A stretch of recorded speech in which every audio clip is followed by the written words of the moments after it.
Gaslighting 101, the step-by-step guide to how manipulators make you question reality. I never said that.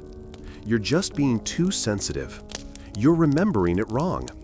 I'm starting to worry about your memory. You're crazy. Have you ever heard these phrases so often that you started to believe them? Have you ever left a conversation feeling profoundly confused, doubting your own memory, your own feelings, your own sanity? If so, you may have been a victim of one of the most insidious forms of psychological manipulation, gaslighting. Hello and welcome. Before we begin, a crucial disclaimer. This video is an educational resource. It is not a tool for diagnosing anyone. If you are in a situation that feels unsafe or abusive, please reach out to a qualified professional. The term gaslighting comes from a 1938 play, Gaslight, where a husband systematically manipulates his wife into thinking she's going insane by subtly dimming their gas-powered lights and then denying it's happening. Today, the term refers to a form of psychological abuse where one person deliberately makes another person question their own reality. It is a slow, insidious poison. It works by eroding your trust in your own mind, making you more and more dependent on your manipulator. Today, we are going to dissect this tactic. We are not just going to define it, we are going to expose the step-by-step playbook. This is Gaslighting 101, the step-by-step guide to how manipulators make you question reality. Our goal is to give you the clarity to see the game so you can refuse to play. The core analysis. Point 1. The foundation. Planting the seed of doubt. Gaslighting doesn't start with a big, obvious lie. It starts small. The first phase is all about creating a foundation of uncertainty in the victim's mind. This is the foundation, planting the seed of doubt. In this stage, the gaslighter will flatly deny saying or doing things that you clearly remember.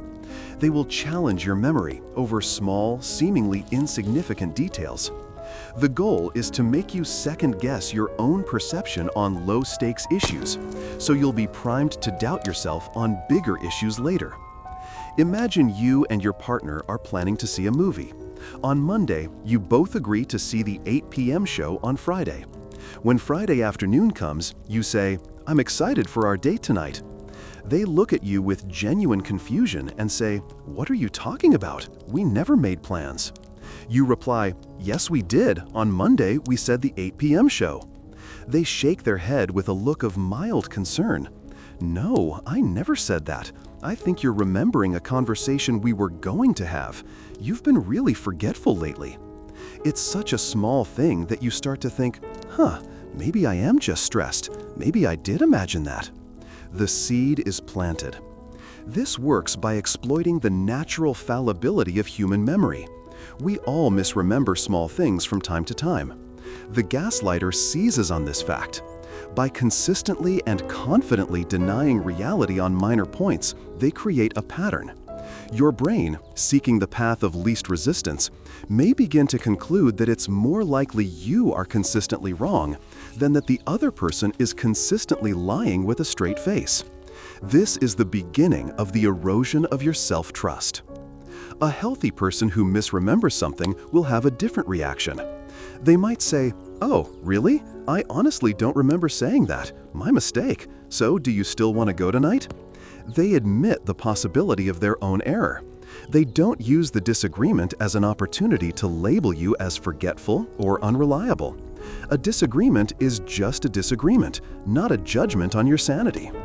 Do people genuinely misremember things? All the time. The key difference between a simple misremembering and gaslighting is the pattern and the intent. Is it a rare occurrence, or does this person consistently deny your reality, especially when it benefits them? Is the disagreement followed by a resolution, or is it followed by an attack on your character? You're too sensitive. You're forgetful. Gaslighting isn't an accident. It's a tactic. The long-term consequence of this stage is the development of a persistent, low-grade self-doubt. You begin to preface your own statements with, "I might be wrong, but..." You stop trusting your own memory as a reliable source of information, setting the stage for more severe manipulation. Point 2. The escalation. Weaponizing your reactions. Once the foundation of self-doubt is laid, the gaslighter moves to the second, more aggressive phase. This is the escalation, weaponizing your reactions. In this stage, they continue to deny your reality, knowing that it will eventually provoke an emotional reaction from you. When you finally get frustrated, confused, or upset by their lies, they use your completely normal emotional response as proof that you are the unstable one. Your reaction becomes the new focus of the conversation, and the original issue is forgotten. Building on the last point, imagine this pattern of denial has been happening for months. This time, the issue is bigger. They promised to pay an important bill, but they forgot. When you bring it up, they say, "I never agreed to that. That was your responsibility." This time, you don't just doubt yourself, you get upset. You say, "That is not true. I have the text message. You always do this. You twist things and make me feel crazy." The gaslighter looks at you with a calm, almost pitying expression and says, "Whoa, look at you. You're hysterical. I can't even have a rational conversation with you when you get like this. You're overreacting." Suddenly, the conversation is no longer about the unpaid bill.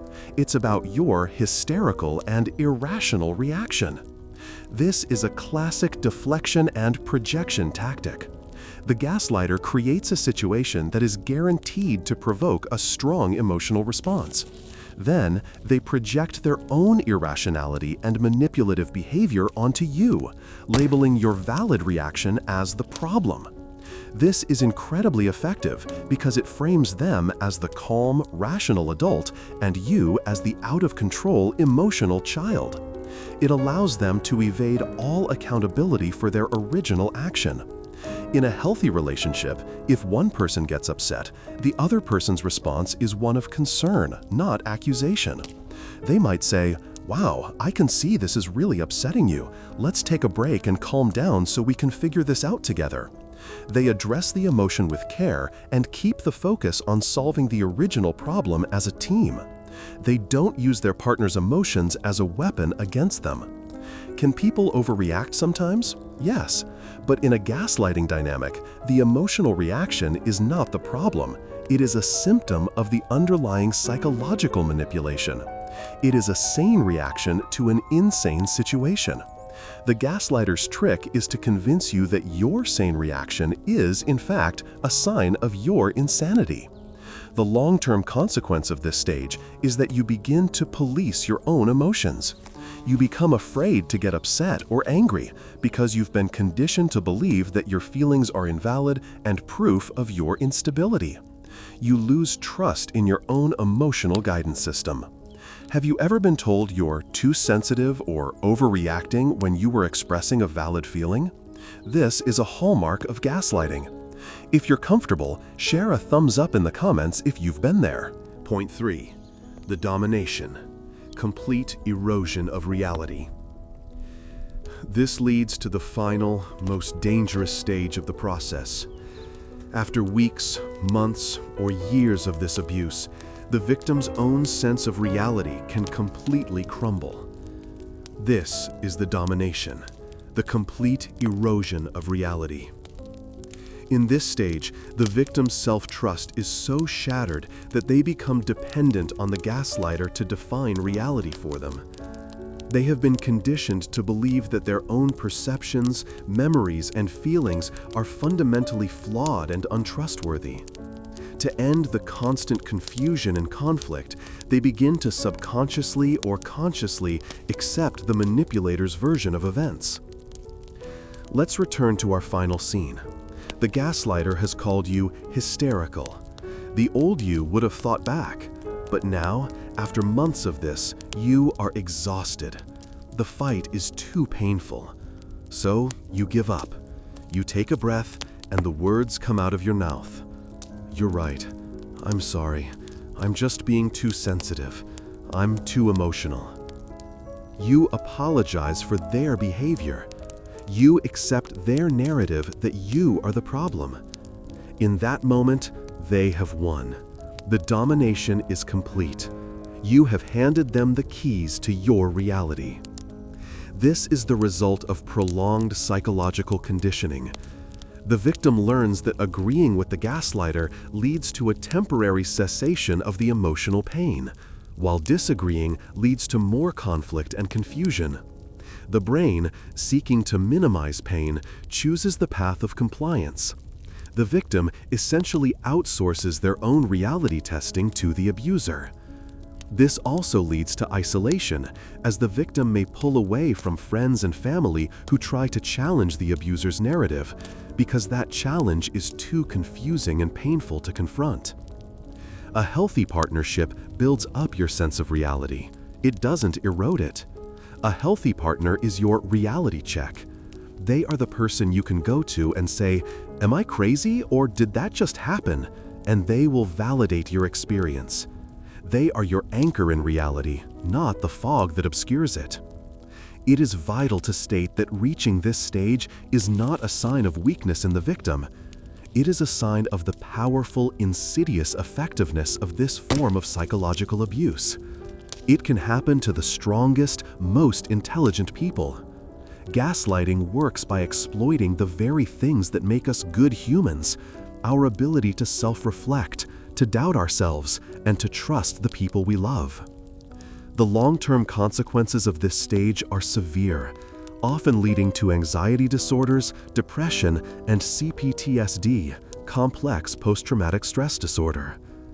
The victim loses their sense of self, their agency, and their ability to make decisions. The recovery process is often long and requires professional help to slowly rebuild trust in one's own mind. So, let's recap the playbook. The gaslighter begins by planting seeds of doubt over small things. They then escalate by weaponizing your reactions, using your valid emotions as proof of your instability. And finally, they aim for domination, where your reality completely erodes and you become dependent on them. The deep why behind this is control. Gaslighting is not about winning an argument, it's about winning control over another person's mind. By destroying your ability to trust yourself, the manipulator makes you easier to control, to isolate, and to abuse. It is a tactic designed to turn you into a puppet. So, how do you fight back against something so insidious? How do you escape the fog? First, trust your body, not their words. Your mind can be tricked, but your body keeps score. If you consistently feel tense, anxious, small, or confused around a specific person, that is real, valid data. Your physiological state is telling you that you are in an unsafe situation, even if you can't logically explain why. Start honoring that physical intuition. Second, document everything. The goal of gaslighting is to make you doubt your memory. Your defense is to create an external memory. Keep a secret, private journal. After a confusing conversation, write down exactly what was said, word for word, and how it made you feel. You can also save text messages or emails. This is not to use as evidence against them. It is to use as an anchor for yourself. When you start to doubt if something really happened, you can go back to your own private record and confirm your reality. Third, seek outside validation. Gaslighting thrives in isolation. You must break that isolation. Talk to a trusted friend, a family member, or, ideally, a therapist who is trained in emotional abuse. Say the words out loud. Here is what happened. Here is what they said. Here is how I feel. Am I crazy? Hearing a sane, supportive person say, "No, you are not crazy. That is not normal. That is manipulative," is the most powerful antidote in the world. It is the first step back to reality. Your perception of the world is valid. Your feelings are valid. Your memory is not fundamentally broken. Gaslighting is a thief that comes to steal your reality. Recognizing its tactics is how you install the alarm system. Trusting your gut is how you turn it on. And reaching out for help is how you escort the thief out of your life for good. You are not crazy. Remember that. Thank you for watching. If this video shed light on a confusing situation, please share it. You could be handing someone a map out of the fog.